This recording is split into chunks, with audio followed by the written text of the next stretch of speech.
চোয়াল শক্ত করে প্রথম দিনই যে চ্যালেঞ্জটা তিনি নিয়েছিলেন, নির্বাচনী প্রচারের শেষ লগ্ন পর্যন্ত সেই লক্ষ্যতেই অবিচল থেকেছেন এই মহাযুদ্ধের সেনাপতি। পশ্চিম বর্ধমান জেলা তৃণমূলের সভাপতি হিসেবে যে গুরু দায়িত্ব তিনি কাঁধে নিয়েছেন, কঠোর পরিশ্রম আর জনসংযোগের মেলবন্ধনে তার পূর্ণতা প্রাপ্তির লক্ষ্যেই ছুটে চলেছে নিরন্তর। তিনি পাণ্ডবেশ্বরের বিধায়ক নরেন্দ্রনাথ চক্রবর্তী, মুখ্যমন্ত্রী মমতা বন্দ্যোপাধ্যায় ও দলের সাধারণ সম্পাদক অভিষেক বন্দ্যোপাধ্যায় যে মানুষটার উপর চোখ বুজে ভরসা করতে পারেন, অষ্টাদশ লোকসভা নির্বাচনেও তার উপর রয়েছে দুজনেরই অগাধ আস্থা। আসানসোলের উপনির্বাচনে পাণ্ডবেশ্বরের বিধানসভা থেকেই তৃণমূল পেয়েছিল প্রায় 1 লক্ষ ভোটের লিড। সেই থেকে মুখ্যমন্ত্রী তাকে লক্ষ্য নরেন নামেই ডাকেন। শনিবার নির্বাচনী প্রচারের শেষ মুহূর্তেও তিনি কোথাও পায়ে হেঁটে, কোথাও গাড়িতে চেপে ঘুরলেন পাণ্ডবেশ্বরের বিধানসভা এলাকার 16টি গ্রাম। কথা বলেন এলাকার মানুষের সঙ্গে।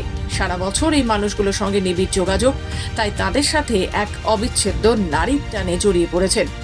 এদিন সকাল থেকে নরেন্দ্রনাথ বাবু পাণ্ডবেশ্বরের বিধানসভার অধীন কাটাবেরিয়া, কৈলাসপুর, প্রতাপপুর, দান্নামহল, আমদহি, বরগড়িয়া, ধবনী, লবণাপাড়া, জগন্নাথপুর, লাউদোহা, কালীনগর, গোপডাঙ্গা, পাণ্ডবেশ্বর, কুমারডিহি ও নাচন এই 16টি গ্রামের মানুষের সাথে নির্বাচন সংক্রান্ত বিভিন্ন বিষয় নিয়ে কথা বলেন।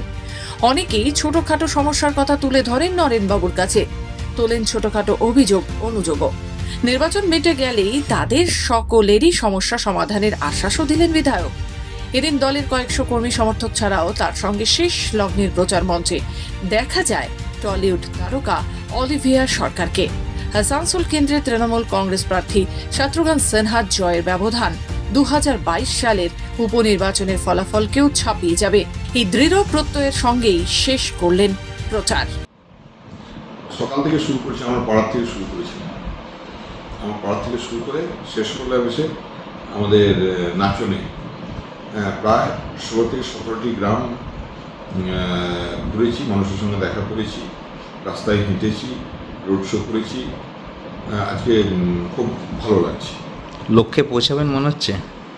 দেখুন, পাণ্ডবেশ্বরের মানুষ একা কেউ কিছু করে না, একটা পরিবার, একটা সংগঠন, একটা দল, একটা লড়াই।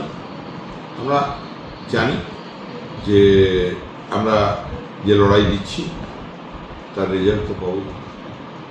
ভালো ছাত্ররা